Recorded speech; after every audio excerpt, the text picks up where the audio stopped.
Hello student, welcome back to my YouTube channel. तो आज मैं आपको बीएससी फर्स्ट ईयर का जो सेकंड पेपर है उससे रिलेटेड जो अविभाज्य फलनों का हम समाकलन कर रहे थे उसमें ही मैं सेकंड क्वेश्चन करवा रही हूँ। इसी टाइप से मैंने फर्स्ट क्वेश्चन मेरी पिछली वीडियो में करवाया है। ठीक है, तो सपोज़ दैट आपको एक क्वेश्चन दिया है कि integration of d x sine की power 4x cos square x. ठीक है, इसका क्या करना है, आपको समाकलन करना है।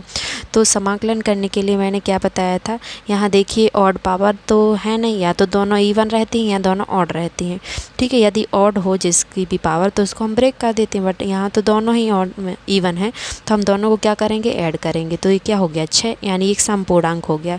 तो मैंने पिछली वीडियो आपको बताया था कि यदि हमको सम पूर्णांक प्राप्त होता है तो हम अंश और हर में हम किससे भाग देते हैं, कॉस स्क्वायर, कॉस से भाग दे देते हैं। ठीक है, तो देखिए यहाँ साइन की पावर 4x है तो हम कॉस की पावर 4x से भाग देते हैं।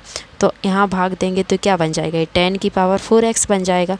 अब ऊपर देंगे हम किससे, कॉस की पावर 4x से। तो देखिए यहाँ पर हम लिखेंगे कॉस 4x। ठीक है, तो इसको हम जब ऊपर नीचे भाग देंगे यानी अपॉन में करेंगे 1 अपॉन, जब ये पलटेगा तो क्या बन जाएगा, सेक की पावर 4x। ठीक है, और ये भी ऊपर जाएगा तो क्या बन जाएगा, सेक स्क्वायर एक्स। तो दोनों जुड़ जाएंगे तो क्या बन जाएगा, सेक की पावर 6x dx। ठीक है, और अपॉन में 10 की पावर 4x था ही। ठीक है, अब देखिए इसको हम क्या तोड़ सकते हैं, सेक एक्स, सेक की पावर 6x को क्या से तोड़ सकते हैं, सेक की पावर 4x, सेक की power 4x into sec square x. तो देखिए सेक स्क्वायर एक्स तो ए लिख दिया मैंने, सेक की पावर 4 को हम क्या लिख सकते हैं, स्क्वायर का स्क्वायर। ठीक है, तो सेक स्क्वायर एक्स का क्या होता है, 1 + 10 स्क्वायर एक्स का होल स्क्वायर। ठीक है, अब देखिए जो 10x है उसको क्या मानते हैं, हम t मानते हैं। तो ये क्या आ गया, 10x इक्वल टू क्या आ गया आपका, t आ गया। अब इसका हम क्या करते हैं, अवकलन करते हैं। तो 10x का अवकलन होता है सेक स्क्वायर एक्स dx और t का क्या हो जाएगा, dt। अब हमें कुछ नहीं करना है, जहाँ पर 10 है वहाँ पर t पुट करना है। तो ये क्या हो जाएगा, टी स्क्वायर का होल स्क्वायर, ये हो गया। ठीक है, सेक स्क्वायर dx की प्लेस पर हमें क्या पुट करना है, dt। तो ये dt आ गया। और 10 की पावर 4x को हम क्या लिखेंगे, t की पावर 4। ठीक है, अब a + b का होल स्क्वायर को हम ब्रेक करेंगे तो ये क्या हो जाएगा, a square + 2ab + b square यानी t की पावर 4, और t की पावर 4 अपॉन में है इंटू dt। अब इसको हम अलग अलग कर देंगे तो क्या हो जाएगा, 1 अपॉन t की पावर 4, ये लिख दिया। ठीक है, पीछे लिख दिया इसको।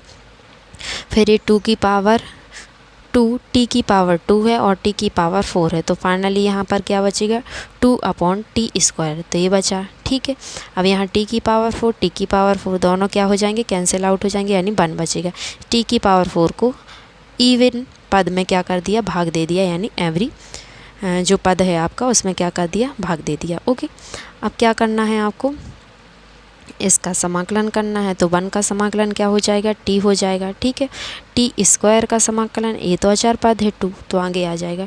टी स्क्वायर जब ऊपर जाएगा तो क्या बन जाएगा, t की पावर -2। और इसका जो अवकलन है इसमें, सॉरी समाकलन है, उसमें +1 ऐड करेंगे तो क्या बचेगा, t की पावर -1। तो इसका जो समाकलन है होगा वो होगा 1 अपॉन, ठीक है, ये -1 नीचे आएगा तो आप ऊपर लगा सकते हैं माइनस, और ये आएगा t। तो देखिए ये आ गया 2 अपॉन t। ठीक है, ये माइनस आ गया ये वाला। अब t की पावर 4 है तो इसका एक कम हो जाता है समाकलन में और माइनस आ जाता है, जैसे कि मैंने ये करके बताया। तो यहाँ पर क्या बच जाएगा, -1 अपॉन 3 t की पावर 3। अब कुछ नहीं करना है, इस t की वैल्यू वापस कर दो, यानी 10 माना था तो 10x रख दो। तो ये क्या हो जाएगा, 10x माइनस की 2 अपॉन में क्या आएगा, 10x। अब 1 अपॉन 10x को हम क्या लिख सकते हैं, cot x। तो cot x लिख दिया, माइनस की 1 अपॉन 3, यहाँ पर 10 की पावर 3 आएगा। और 1 अपॉन 10 की पावर 3 को हम क्या लिख सकते हैं, cot की पावर 3x। ये आपका आंसर है। आई होप आपको ये समझ में आया होगा। तो please like, subscribe this channel and support me.